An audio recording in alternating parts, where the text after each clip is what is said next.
todas estas cosas que siempre debemos tener en cuenta, mis hermanos. Aquí en los primeros versículos del libro de Juan, en su capítulo 4, ya Juan nos los había dicho. Ya la palabra del Señor nos los había experimentado, diciéndolo a cada uno de nosotros, que aquellos espíritus que no confiesan que Jesucristo ha venido en carne no es de Dios.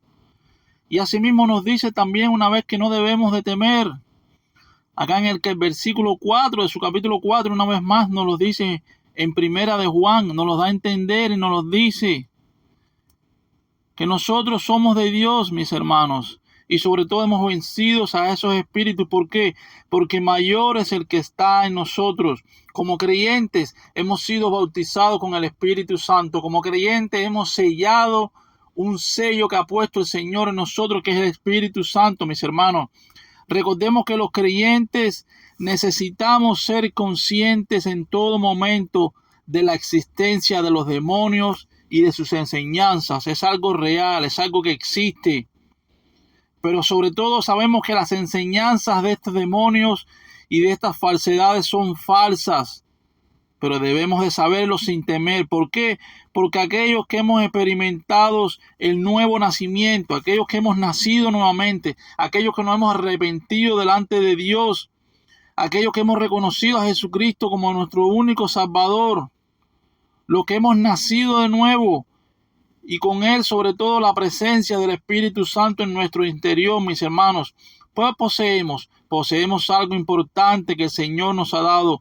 Poseemos un mecanismo, si le pudiéramos llamar así, incorporado de protección en contra de la doctrina falsa. Recordemos en este mismo libro, primera de Juan, en su capítulo 2, si leemos desde los versículos 20 hasta el 27, capítulo 2, primera de Juan, desde el 20 hasta el 27, Juan nos los da a entender, Juan nos los expresa una vez más.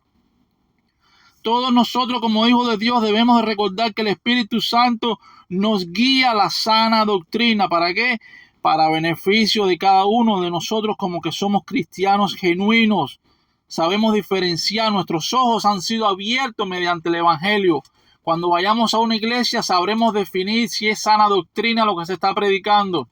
Cuando vayamos a casa de unos compañeros a reunirnos, sabremos definir si es la sana doctrina, si no es la sana doctrina, si debemos de retirarnos, si debemos de quedarnos y apoyar y estudiar.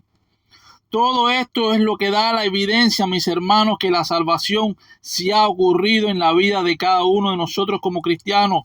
Recordemos, Pablo también lo dijo en Romanos, en su capítulo 8, en su versículo 17.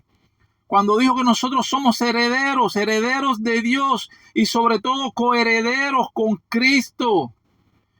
Mis hermanos, y si nosotros padecemos junto con Él, ¿para qué? Para que junto con Él seamos glorificados. Pablo nos lo da a entender en su versículo 17, en su capítulo 8 del libro de Romanos.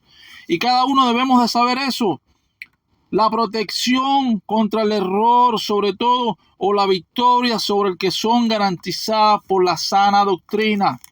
Y sobre todo la presencia interior del Espíritu Santo, que es el que ilumina nuestras mentes, es el que ha sido abierto nuestros oídos, nuestra vista para ver más allá lo que antes no podíamos vivir, no podíamos ver cuando vivíamos en las tinieblas, en la oscuridad. Pero gracias a la nueva salvación que tenemos en Cristo Jesús, podemos avanzar cada día más, santificando y glorificando y aumentando nuestra sabiduría mientras escudriñamos las Escrituras, mis hermanos. ¿Y todo para qué? Para la gloria y la honra de nuestro Señor. Por eso, como dice primera de Juan 4:4, mis hermanos, los habemos vencido porque mayor es el que está con nosotros que el que está en el mundo.